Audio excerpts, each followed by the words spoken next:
from the vault, high atop the Pastoral Center of the Diocese of Camden, you're listening to Talking Catholic. Hello everybody, this is Pete Sanchez. You are listening to Talking Catholic, the official podcast of the Catholic community of South Jersey. I'm here, as always, with Mike Walsh, my co-host. Mike, how are you? Very good, thank you. Just enjoying these terrible, awful summer days with nothing but 100% humidity and heat. Yeah, the dog days of summer. Yeah, fall cannot get here soon enough. I know, it seems, I don't know, June and July were pretty good. August has not been good. No, not enjoyable. But, no. But fortunately, we both live in areas where air conditioning is plentiful. Yes, thank God. And a lot of water. Stay hydrated, folks. Although I will say, for all of my complaining, I have been out almost every day riding my bike. But my philosophy is ride after 7:30 at night, just before nightfall. And I find that if I ride fast enough, there's enough of a breeze that it's not awful. Mm-hmm. So I highly recommend it. Oh, that's awesome. Yeah. That's, But my wife keeps trying to get me to do yard work, and I have no interest in that at all, ever. It's the worst thing in the world. Summertime yard work. Oh, yeah, mowing the lawn is horrible. Yeah. I mean, once you get a riding mower, though, it's the best. She likes to go a little bit more in depth and lots of digging and transplanting and landscaping. Landscaping. That's cool. my least favorite summertime activity, I've decided. Pulling up weeds. Spring and fall, no problem. Once that heat and humidity starts, I'm like, I don't want to do anything. Yeah, nice. You know, it makes me think of a nice, cool glass of lemonade. I could go for one right now. Okay, now that I'm on board with. Yeah, that sounds... The joys of summertime I love. All the other aspects not as much fun. I think that's life, though, isn't it? You know, but I mean, it's the spiritual life. We're here, and we just have to have faith that God knows what's going on at all times, and truly appreciate the fact that He gave me 3 other seasons to enjoy. Thank you, God. So. Well, on that note, Mike, we next week there are some exciting events going on down the shore, right? In Wildwood and Atlantic City, the Wedding of the Sea. Yes, right? yes. Tuesday, I think August 14th, the bishop will be there in Wildwood. He'll be in Wildwood. Events also coinciding with my 19th wedding anniversary, so I may or may not be there, depending on my wife wants to spend our anniversary at the Vigil Mass. But that starts at St. Anne's in Notre Dame de la Mare Parish in Wildwood. That's 4 p.m. They'll have their parish music ministry will begin, and then at 4:30 comes Mass with Bishop Sullivan, and then immediately following Mass is the procession to the sea, which is always enjoyable. And then we get to watch Bishop Sullivan go out into a lifeguard boat. And depending on what the breakers are like, you may or may not get to see a bishop flipped into the ocean. Hasn't happened yet in 5 years, but we always go there. They're waiting to see what happens. You know, if that happens, we're done, Mike. This show is canceled. No, not at all. I'm not saying I'm rooting for it. I'm just saying that I'm as curious as the next fella as to whether or not he gets launched out of a lifeguard boat. Or Father Romano, who's usually accompanying him. You have 2 chances to see if Bishop Sullivan gets launched out of a boat. It'll be interesting. Wildwood and then Atlantic City on the following day, down in Atlantic City. That is a full-day event. The doors open to Boardwalk Hall at 11 a.m., and then there's Mass at 12:05. And then following that, around 1:15, is the procession to the surf. Where Bishop Sullivan and I believe the mayor of Atlantic City will be getting into a lifeguard boat to go out into the ocean, to bless the ocean. And following that is a festival on the grounds of St. Michael's, 10 Mississippi in Atlantic City, from 1 to 7, which will have restaurants and bakery vendors, beer garden, children's games, face painting, and live music. And they've really done a great job with the festival the last several years, really making it a part of this Wedding of the Sea celebration. And if you don't recall what the Wedding of the Sea is, it's an opportunity for us to, and in particular the bishop, to bless both the ocean and the city, and to hope that they continue to work in sync to bring good tidings to the people and visitors of Atlantic City and Wildwood, specific to these, but all if not most of the shore communities also do Weddings of the Sea. I know Stone Harbor and Avalon do. Yeah. I've never been, unfortunately, to one of them yet. I hope to make it in the future. There's a joyous event in Atlantic City and Wildwood, so come on out and do Stone Harbor and Avalon next week. I really get a kick out of it. I love it. For me, for photographic purposes alone, it's a blast, because I fully admit that when it comes to my Catholicism, I truly appreciate pomp and circumstance, along with, joy and enthusiasm, and this really pulls all of that together over the course of 2 days. So I'm just excited. It's one of the things, along with the Irish for Vocations, where I see a lot of the sisters and religious and seminarians and priests. They're all gathered in the laity. Yeah. It's one of the things that really brings the diocese together. Yeah. So for each one, we'll have hundreds, if not maybe 1,000 in Wildwood, and we'll have thousands in Atlantic City. Yeah. It's a great event. So I certainly encourage everyone to come out next week and enjoy it. Yeah. And then coming up later at the end of August, Mike, getting closer to your beloved September, we have on Sunday, August 26th, the Filipino Tagalog Mass and Fellowship at the Catholic Church of St. Mary, 2001 Springdale Road, Cherry Hill, New Jersey, after the Mass at 2 p.m. So there'll be a reception to follow after the Mass. Bring your favorite dish to share with others, family and friends, to the special day for the Filipino community. And you do not have to be Filipino, Mike. I'm not Filipino, at least as far as I know. That's very true. You are not. Even though one of our seminarians is Carlos Santa Teresa, a good friend of mine. So I don't know if he'll be there. I hope so. I hope we'll see. Yeah, we'll see. Those seminarians show up in the weirdest places. Yeah, the Wedding of the Sea. Maybe they'll be here Sunday, August 26th at 2 p.m. For more details, call the Parish Center at Catholic Church of St. Mary in Cherry Hill at 856-424-1154. Then, Mike, coming up in September 29th, we have the annual Diocesan Catechetical Convocation. It's called Walk With Me. This is a one-day conference for parish, school, and college leaders of all ages. So young people of high school ages in grades 9 to 12 can come join the Catholic community of South Jersey. It'll be a great day of dynamic national speakers, including Jesse Manibu-san and Mike Patine. There will be an interactive service project to help simple care packages for the needy in South Jersey, and faith, fun, and tools to build up and form intentional disciples. As one of the things Bishop Sullivan and Pope Francis have talked about, Mike, is the idea of missionary discipleship. So come on out to this. This is going to be Saturday, September 29th, all day, 9 a.m. to 4 p.m. at the beautiful Paul VI High School, 901 Hopkins Road, 8 in Haddonfield, New Jersey. Adult catechists, teen leaders, come on out. $65 per person, or even better, if you're from a parish or other group in the diocese, $50 per person for a group of 5 or more. So this is going to be a fun day. Register at http://ffl.camdendiocese.org. And now, Mike, we get to one of my favorite things in the diocese, the Marian Pilgrimage, coming up on Saturday, October 13th. Yeah, I'm told that this was the place where you met our guest today for the first time, was on the Marian Pilgrimage. I have yet to go on one. I look forward to it sometime. Oh, it's maybe this year. Well, yeah, come on out, and everybody come on out. Well, it's a pilgrimage to the Basilica of the National Shrine of the Immaculate Conception in Washington, D.C. I've been blessed and fortunate enough to be, I was on the Marian Commission for a number of years, helping out with this, organizing this. So it's just a beautiful, beautiful time. They just built a new Trinity Dome mosaic in this beautiful shrine.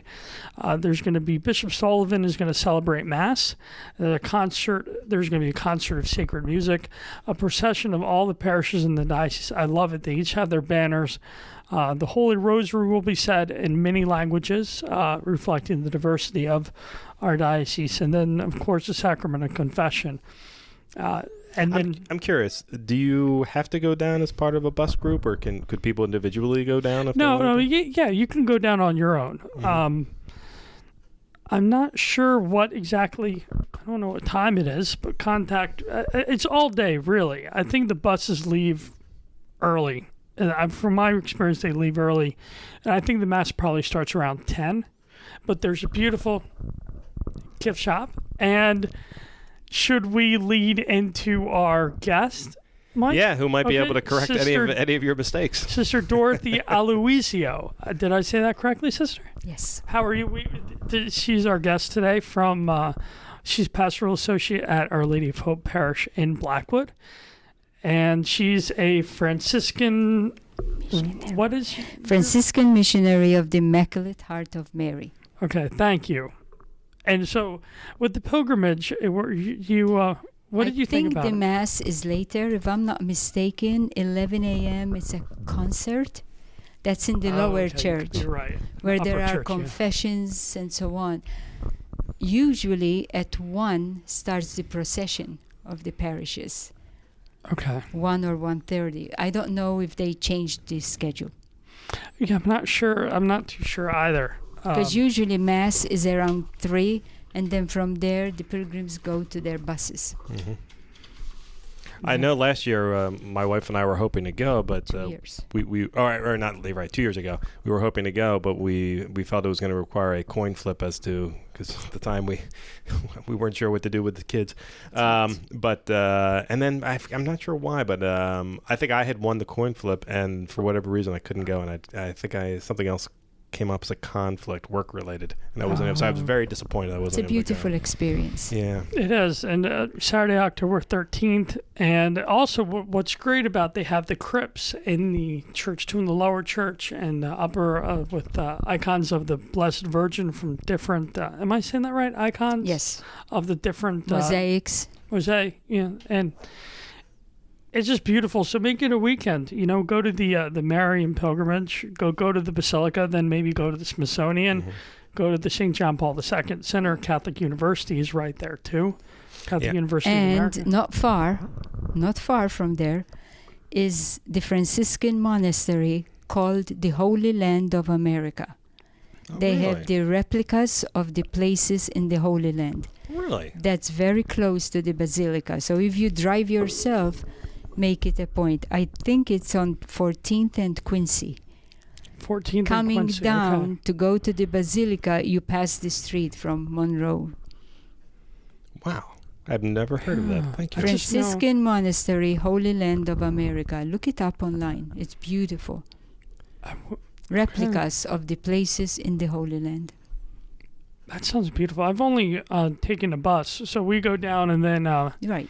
we come back. And I think 2 years ago we stopped at the Golden Corral. Hey, listen, it's just part of the experience. It is. So contact your parish office because I know there are buses going if you would like to go. Yes, Sister Dorothy. I think you and I forget we were on. I don't know if it was was it the Our Lady of Hope bus? Probably Our Lady of Hope. Probably, yes. Yeah.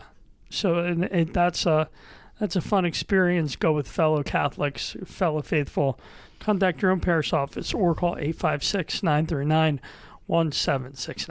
So again, Sister Dorothy, thank you so much for being here You're today. Welcome. You've been at the top of our list since the very beginning. So it only took 80 episodes to get you on. I blame Pete. Don't worry about it. Well, it's better late than never. That's true. We actually know what we're doing now. We're getting closer anyway. We wanted to be more polished. If you can call us more polished, Mike, I don't even know. It's correct. I don't think so. So how are you today, sister? I'm doing very well. I'm happy to be here. Thank you. And so you're pastoral associate in Blackwood at Our Lady of Hope Parish. Can you explain what does that mean? Okay. I've been there since 2008. So 10 years. It would be 10 years. I coordinate the Eucharistic ministers that go out to the homebound. I do scripture study. I do other things that it's not possible to say them all here. I'm also the coordinator for safe environment. And that requires a lot of work and a lot of time. Yeah. But prior to that, you were an educator, right? Prior to that, I was teacher and principal at St. Jude in Blackwood, and I was principal at Holy Savior in Westmont. And then I worked for 9 years at the Diocesan Office of Vocations. 9 years, you say? 9 years. So how many of our lovely priests and seminarians? And how many too of them? many. Too many? Too many? And I keep reminding them, don't forget, I was once your boss. Or your principal. Your principal, too. Because the community was for 43 years at St. Jude in Blackwood and 37 years at Holy Savior in Westmont. Well, and now we live in Glassboro. And we are lovely to have you. You're in my parish, and it's we're very happy in Glassboro. People are excellent. It is a good crew there, and one of my favorite things about that parish is it's also a university parish. So we have all of the Rowan students there, and that come in, and I will say that I really enjoy going to the Sunday evening mass because it's specifically for the Rowan students. So I'm surrounded by all these young people who are so active in their faith, and it's very rewarding. It's my favorite mass to go to. And then you'll see all of these little sisters walking in, and they're all little. None of you are tall. How did that happen? I have no idea. Okay. Do you shrink? People ask us if it's a requirement to enter. There a height limit? But it's not. You must be this smaller, tall to dinner. We do have some tall sisters around the world because we are international. Well, can we go all the way back? Yes. And say, what brought you to becoming a religious sister? Our title right now is Franciscan Missionary Sisters of the Immaculate Heart of Mary. But formerly, we were known as Franciscan Missionary Sisters of Egypt. The reason is because our mother foundress, Sister Caterina, Mother Caterina Troiani, who is blessed, she was an Italian nun who always harbored in her heart the desire to go out to the missions. And that opportunity came when in 1859 an Italian priest working in Egypt went down to Italy to recruit sisters. And she volunteered. And with her, 5 other sisters. So they sailed from Italy to Egypt, and they arrived in Cairo, Egypt on the Feast of the Triumph of the Cross, September 14, 1859, welcomed by the Franciscan friars. From there, we branched out in 15 countries. I am from Malta, tiny little island south of Sicily, in the most beautiful Mediterranean Sea area. And 53 years ago, I came to Blackwood, New Jersey. That was a culture shock then, because there wasn't much on the Black Horse Pike then. Yeah. But we're very happy, extremely happy. I went to school at our own sister school. I entered at 4 years old and finished at 16. Wow. You entered at 4 years old? Like preschool. Wow. And then finished the high school at 16, all through our sister school. So I was taught by our own sisters, and their example touched me. And at 17, was barely 17, I left Malta to go to Rome to start formation. Wow. And then I was sent to the States in 1965. And you've been in the States ever since? 53 years. Wow. In the Diocese of Camden. And I understand the order, at least in the diocese, has been here since 63? 63. So you came in the diocese or in the U.S.? 63. In the diocese, in the U.S. and the Diocese of Camden. Wow, so you've been here... May 16, 1963. So you've been here almost as long as your order has been here. I'm here 53 years. Yeah. Well, God bless you. We 3 of us came in August of 1965 to St. Jude. That's where we started, our founding convent.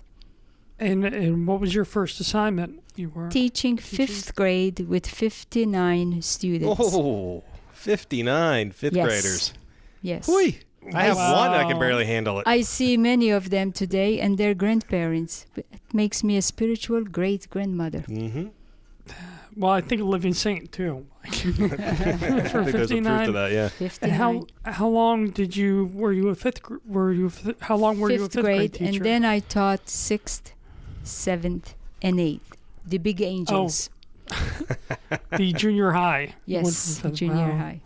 I'm curious, over the years, have you had a preference for which age group you gravitate to? Older, Older, really? junior high. Because they get sarcasm better? And they challenge you. Yes. But they were always good. Mm-hmm. I remember when we first came, I know I speak with an accent. Oh, I don't speak with an accent. People are hearing with the accent. That's right, sister.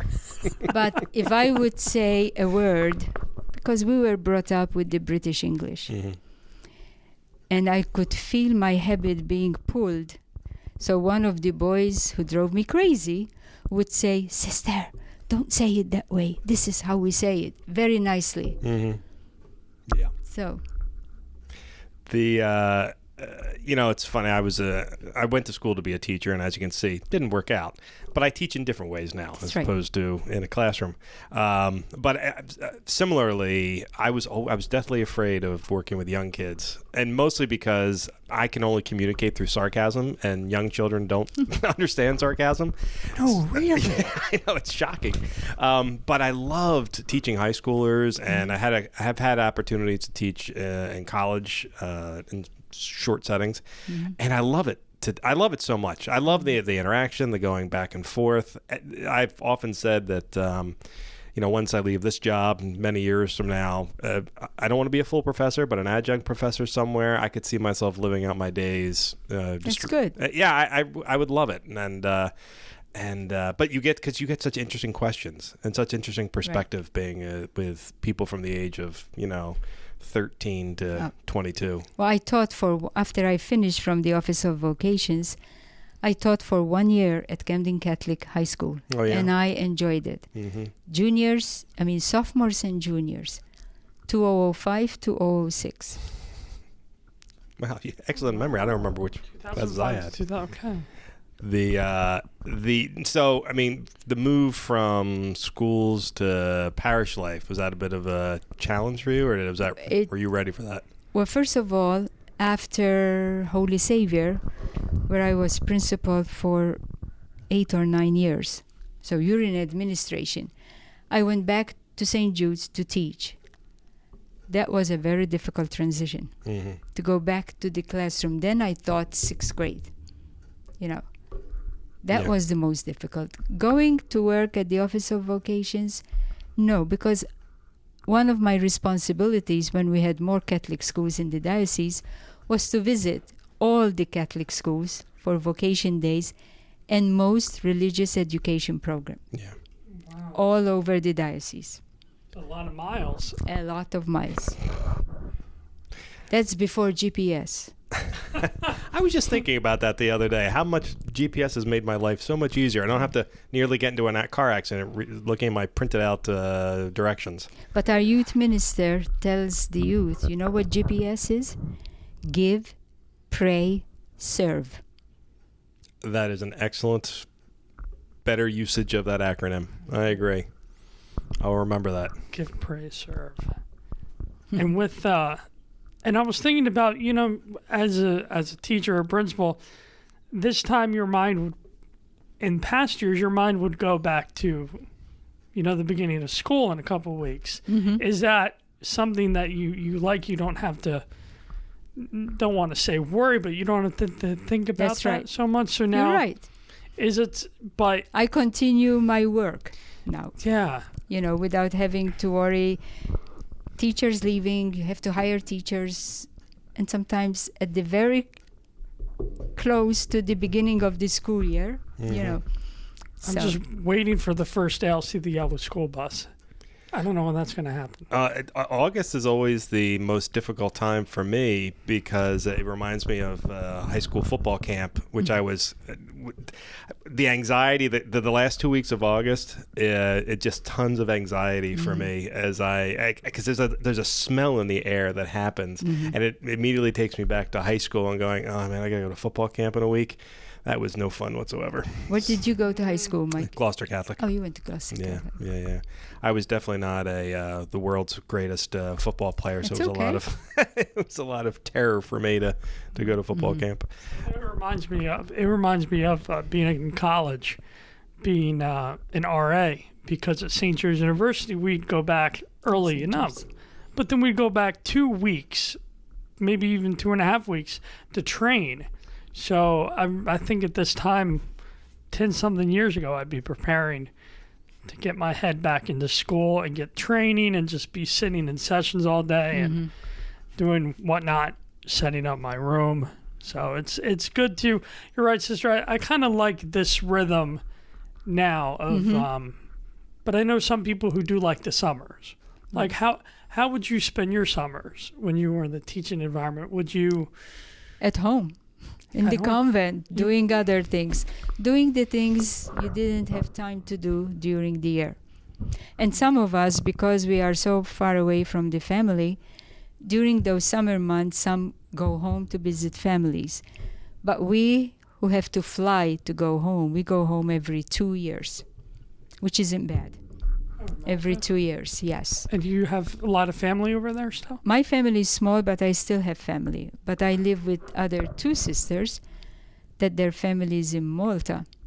And now we have a new sister whose family is in Ghana, Africa. Wow.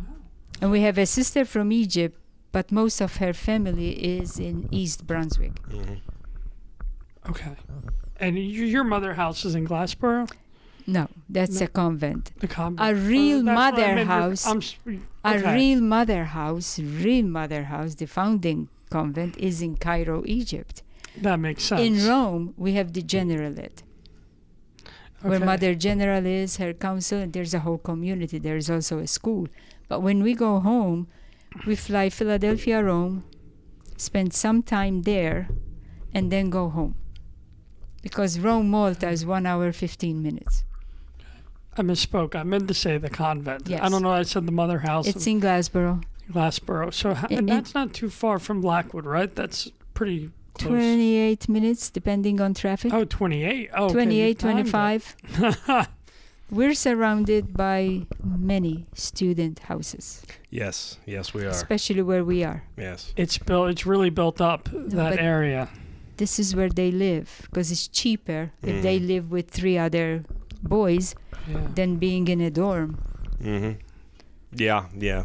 Sister and I live about 7 blocks from each other, and neighbors. It's great for Halloween though. Are you on the ridge? I'm in the ridge, yeah. Yeah. So I now have college students on either side of me, one behind, and we have a house across the street going up for sheriff's sale that I assume will be turned into a rental house soon. So it's changed the dynamic of the neighborhood, but there's still a lot of residents there, and I still enjoy riding my bike around it. But I was just commenting yesterday that it's been nice to go out for bike rides in August, because in September it's going to be college kids all over the place. More traffic too. More traffic, yeah. Yeah, enjoy. Get out there as much as you can now. I've learned every back way out of Glassboro, so I can avoid 322 and Rowan University's backups. But next year you'll avoid 322 more because of the hospital. Yeah, I know. So more traffic. So much growth. It's great. Part of me is very happy about it. I like living in an area where there's a lot of activity, and we do, and it is great. And I love being around the college because I like being around young students, and I like being around academics, and they have great shows and performances, and we can take my son. We were just at the Science Center the other day for a Cub Scouts thing, and that was great. But at the same time, it comes with its usual urban-esque problems. Where there's always pros and cons. There is. But, that's actually a great question for you. I mean, having been in the diocese for this long now, you've seen the evolution of the diocese. How has it, from your perspective, certainly we know about the mergers and there have been school closures, but from a Catholic point of view, how have you seen it sort of evolve over these last couple of many years? I know I've asked That's you a good question. Not a softball question that time, sorry. Well, I think let's go to the mergers, because you mentioned it. There are those who just worked with it, and very gently joined whatever their parish was merged with. There are those who had a very difficult time. So they went to other parishes. And I thank God for that, because they're still in a parish. But we still have those who are still angry, and they don't belong to any. Yeah. And that hurts me the most, because they are good people. I can think of an elderly couple that I offered to bring them communion. And they bluntly told me, no. You took away our church? I said, I did. She said, no. But they took away our church? That's it. Yeah. And that's sad. I pray for them, because they are good people. I taught their kids. Yeah. It's something we face on a regular basis. And sometimes it's something I have a hard time understanding. And it's because I don't know if it's because I've been in a number of different parishes in my life, because I've moved around a little bit, but I've never had a great affiliation with any specific parish. For me, it's always been the Mass and the people I'm with, and the structure ends up being secondary to that. I think the first time I traveled for work, I'd never traveled internationally in my life, but I was in Belgium. In Brussels, and it was Sunday, and I wanted to go to Mass, and so I found the local church, and it was all in French. However, I knew the format of the Mass, and I followed along, and at no time did I felt like I was with my community at Mass, and even though I was elsewhere. And so for me, it's been the merger process and schools closing and whatnot. To me, that's always been an evolution. The nature of the Catholic Church doesn't change at all, because I've never been pained by it. You're right. But I do understand where these older, let's say old school people are coming from. Yeah. They and their parents, many of them tell you, we did a lot to build this church. And then what do you tell them? So you try to explain to them, Yeah. I still pray, but I will not go to another church. What can you do? Yeah. What can you do? I know that's very painful to hear, but that's also one of the benefits of working with young people. That's right. A lot is you don't get that perspective. You get the perspective, a joyousness around the Catholic faith. I don't know. What about you, P? You had to go through that process as a Catholic and as a Catholic journalist. When we were going through the mergers and closures and whatnot. Yeah, it was. I'm not gonna lie, it was tough, but I understand it was necessary. My parents had roots in a school, in a community, and actually, my parents got an award for sending kids at Queen of Heaven School in Cherry Hill for 23 straight years. And so me and my three sisters all went through wonderful IHM sisters, priests. But I understood it was necessary, and now they're parishioners at Holy Eucharist in Cherry Hill, and they're happy with Father Sider. My parents, I should say, my other sisters and I belong to different but it's I think it's tough, but I think seriously, I think overall it was needed, and to build up the church stronger. And I think we have to remember too. Sorry, Mike. Sorry to interrupt you, but we have to remember, like you were saying, that it's tough because it's not about the physical structure. It's about the community. It's about the faith. It's about what you were saying, the Mass, Mike. That's what I love. I love going. I'm able to visit family in Gettysburg or Pittsburgh or Boston or France. I've been to Paris to Sacré-Cœur, the church there, and Notre Dame, and that's nice. But I don't want to take away from how what you were saying, sister, how people feel, because I understand it, And and maybe some of that was because the mergers happened when I was in my 30s, and I hadn't spent a great deal of, I had been tithing and giving money and whatnot, but I certainly at that age hadn't been overly deep in my pockets with giving to the church or building things in the church. And I certainly understand people who felt a sense of ownership in the churches. But at the same time, we also have to look at a number of parishes who truly built communities after the merger. Yeah. And I think that's beautiful. And I give credit to the parishioners. You're absolutely right. I was recently, I expect a newspaper article to come out soon about one of the merged parishes and what they did when they had to sell off some property. And so the reporter asked me some questions, regarding the benefits of the merges. And I said the truth of the matter is, in the Northeast, this is something that every diocese is going through. The Archdiocese of Philadelphia, Trenton just last year had a massive restructuring of their parishes. I don't think that there's a diocese in the Northeast that hasn't gone through some form of that. Certainly the Archdiocese of New York did it as well. But we just happened to be 10 years ago sort of ahead of the game in doing that. It was very difficult. But the truth of the matter is that each of those parishes are far more stable now than they would have been if we still had 124 parishes 10 years ago. There's just simply no way to sustain that. And it was, there's philosophy about that there was in some ways a Catholic bubble that occurred in the 40s and 50s where we had this massive influx, or even farther back than that, we had this massive influx of immigrants that created that, and we were all generally located in the Northeast. However, over the past 50 years, lots of people have migrated out. So in the South, we're actually seeing they can't build Catholic churches fast enough because they have so many people from the Northeast going down. That's and right. So many immigrants coming in that they need more space.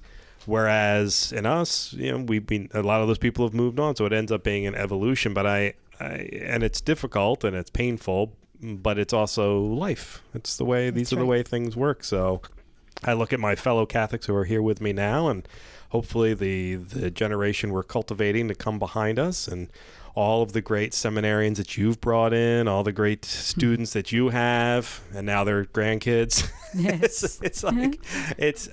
That's what we have to do as Catholics, is remind everyone and sort of be examples of Catholicism. I mean, Sister Dorothy, I don't believe you can walk into a parish or school in the diocese and not have somebody go, Sister Dorothy, there you are. Let me give you an example. I did mission co-op at Our Lady of Sorrows in Linwood this past weekend. And I said, great, I'm in Linwood. Nobody knows me. 4 masses. At each mass, there was somebody who said, you taught me. 2 masses, I had former students. The other 2 masses, people from Blackwood around Our Lady of Hope, St. Agnes. I couldn't believe it. I said, oh, well, okay. That's the influence you've had. Do you ever want to put on a disguise to just have your personal space now? No, because especially when I saw these 2 former students and they're doing very well, I just thanked God for it. Yeah. That's all. Yeah. It's just a testament to your work and your ministry. Exactly. And you don't come around here too often. You should come to Camden more. You're right. At least at this office. I remember the 2nd floor. It's always fun. And I used to work here at the 3rd floor. Why not? Yeah, Mike, we get an extra space for her. I told you, I'm always looking for a new co-host. So Sister Dorothy could be my co-host. I'm fine with that. Although I don't know. I think I agree with you for once, Mike. I don't know if 2 sarcastic hosts could work on a podcast, but maybe. No one enjoys bedeviling me and many others in the diocese more than Sister Dorothy. I'm curious. My mother's a teacher, former teacher. My mother-in-law, Pat Munyon, is a former teacher, and I always think of it as, and my father, for that matter, is a teacher. And anytime they go out in public, there's always going to be somebody that knows them. However, I know in my mom, that it gets a little bit more difficult to pull where they came from. How is your memory when it comes to seeing one of your former students? Well, the sisters keep telling me, how do you remember their names? And my answer is, I taught them in 7th and 8th. So 2 years, sometimes I don't remember. Mm-hmm. And then they try to remind you of something and I say, oh, yes. But most of the time I do remember them. Mm-hmm. I don't always recognize them. Especially the boys who go bald and grow big. That's not how I know them. And then, like if you go to the prep. Yeah. What is it? St. Augustine? St. Augustine. There are 4 or 3, whether in administration or teachers, that went to St. Jude's. Mm-hmm. Huh. Is the power of being a teacher, all these people you get to influence. There's another thing you could do, Pete. Well, I taught CCD religious at St. Rosalima one semester, 7th grade. Mm-hmm. That was quite all right. I don't know. I mean, I only did it I did it 1 year, not one semester. But it's a challenge. Teaching is a challenge. But I've always thought about maybe going back to that, maybe doing religious ed. But remember also with when. religious ed, Pete, that's extra. They're not in school. They have to come for an hour. And do they really want to be there? Exactly, yeah. So it's hard. It's hard. Well, see, I've always thought if I were a teacher, I would want to teach an elective. Mm-hmm. Get students who would actually want to be in the course. Well, Sister Janice, one of our sisters, she's responsible for the electives at St. Michael's School in Clayton. There you go, Pete. Really? So Yes. if I wanted to do like a film... Yes. you're like, Well, I mean, as a matter of fact, they do it at my son's school at St. Michael's. They do have professionals come in to teach special. So one of my friends teaches a chemistry class there for I think 1 hour a week. 1 hour a week. Yeah, That's all. he'll come in and do it. I know your boss. Maybe he might let you go for an hour a week to do a class down there. You never know.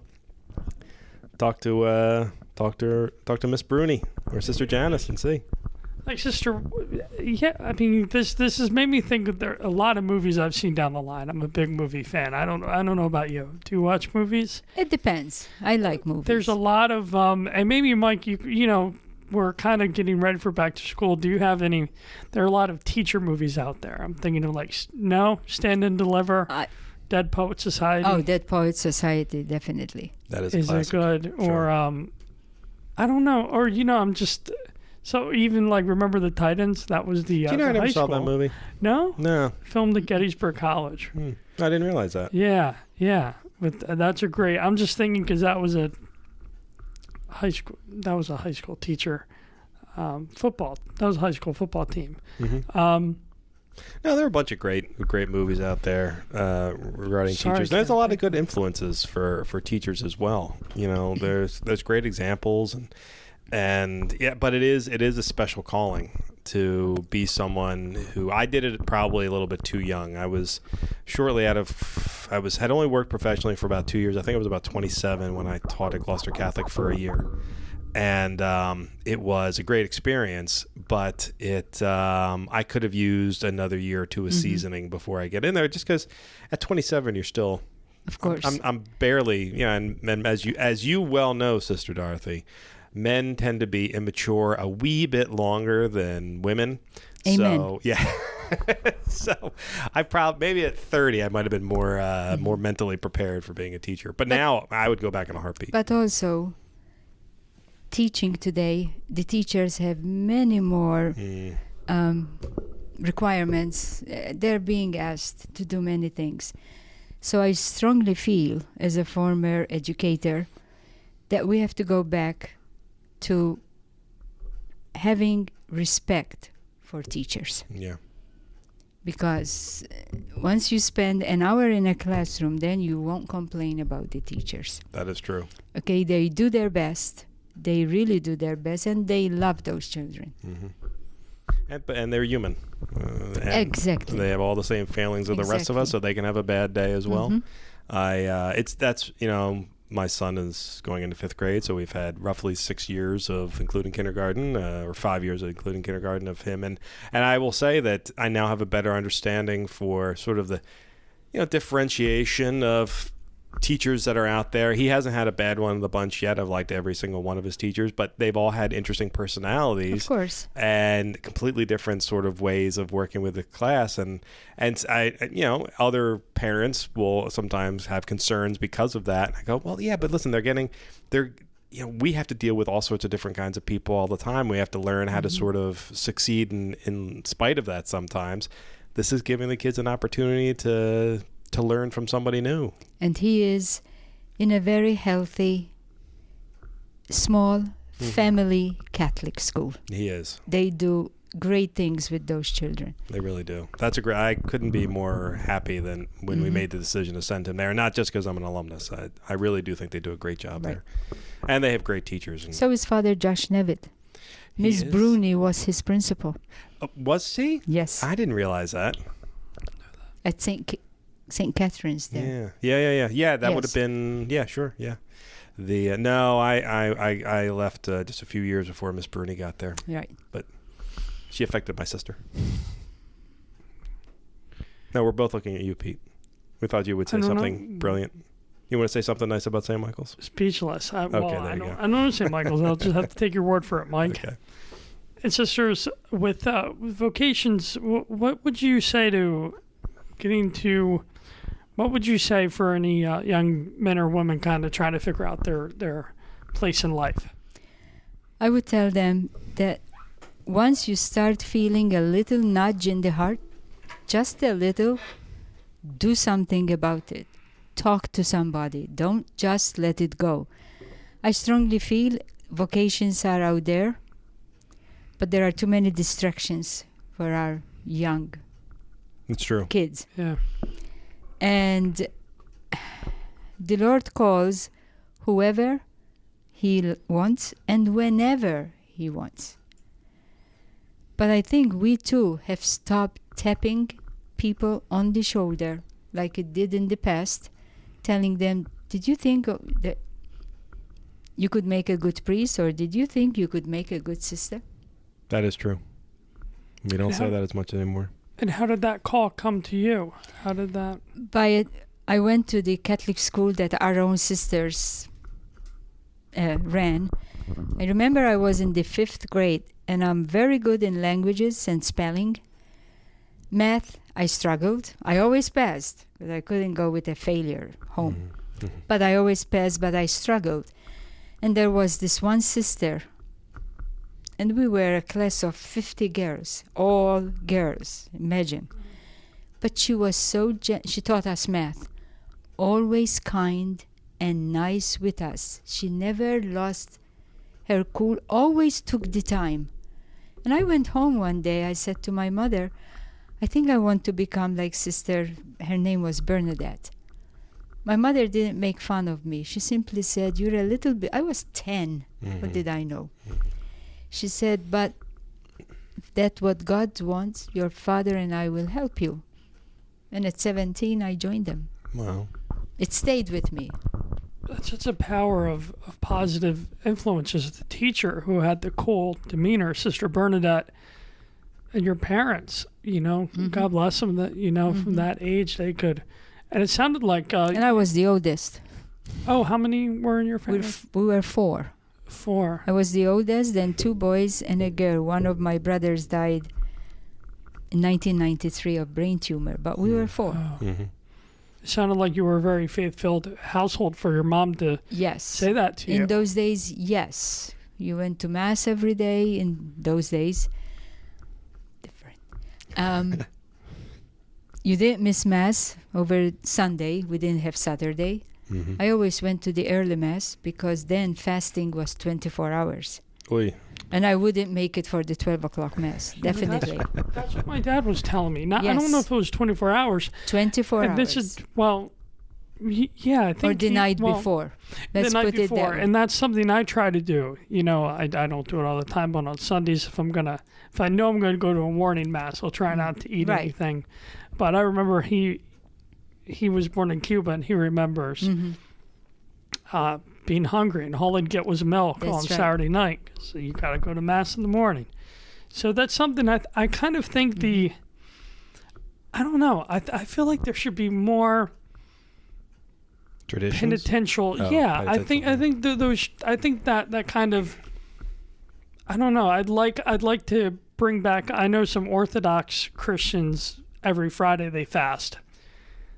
I don't know. I mean, yeah, we fast during Lent, and I guess we could just do it on our own. But that might be at least to me, a more visible sign if people saw it.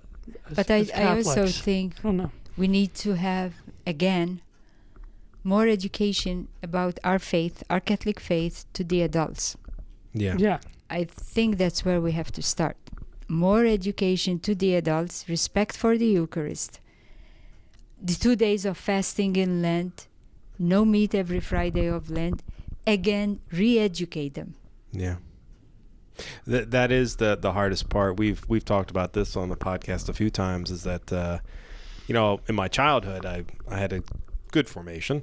And then I went away to college, and like all college kids, you focus a little less on that. That's right. But I was fortunate to meet a girl who had this great sort of council of friends around her, whose faith was far deeper than anything I'd ever experienced, and they had an incredible effect on me. And that happened in my adult years. So from the age of I've often said that, I had my youthful education, but it really kicked in when I had my adult education. And I have the benefit now of working here and being educated on a daily basis for all the things I can be doing better, or that I don't know about, or that I've lacked perspective.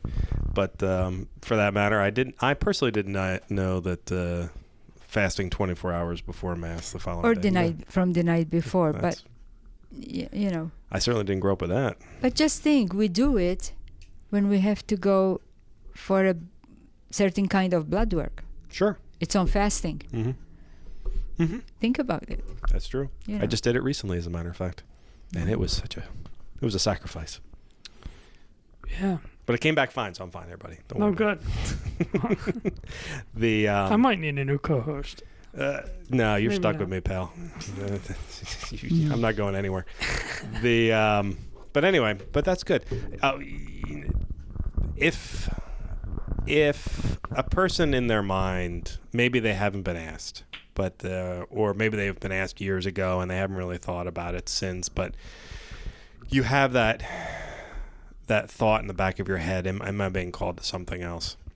Do you have a recommendation for them and how they should discern it? Like, to discern it privately? Do they talk to somebody? No, they should talk to somebody and find out the closest to them if there are any groups that are called discernment group. I know the diocese has a girls' discernment group. They meet, I can't remember if it's once a month or once a week. I think it's like Cherry the Hill. first Friday. Yeah, right. No, Is it it's a on Monday. I think it's First a Monday. on Crescent On Crescent Road. Yeah. Yes. Franciscan. It's on the, I think it's on the diocesan website for the religious Sister Mary's, Yeah. No, they should not discern it alone. Okay. It's good to be in a group.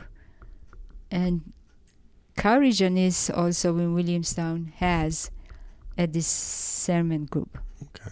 And I know that's something that Father Romano and the seminarians Well, really, they have it. yeah, they have for it them to ongoing. themselves. Yeah. But for the woman, it's still a bit different. Yeah.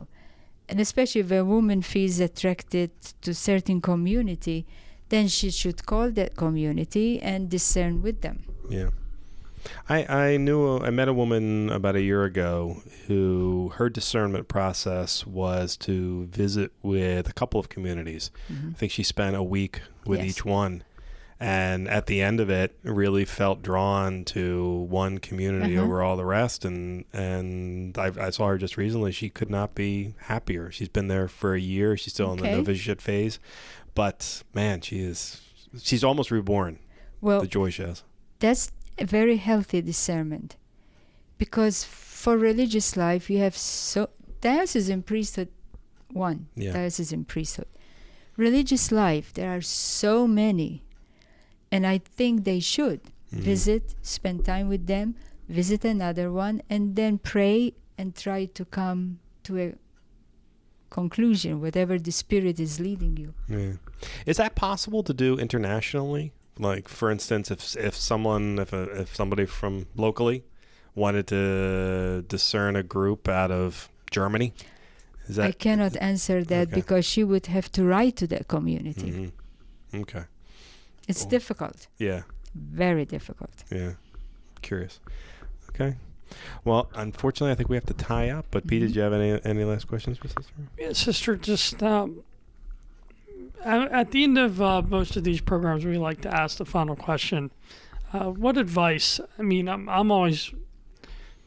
One of the things I love having about the guests that we have on is they can teach us something. And I'm curious, what do you have any spiritual advice, any quote, any motto that you could share with us?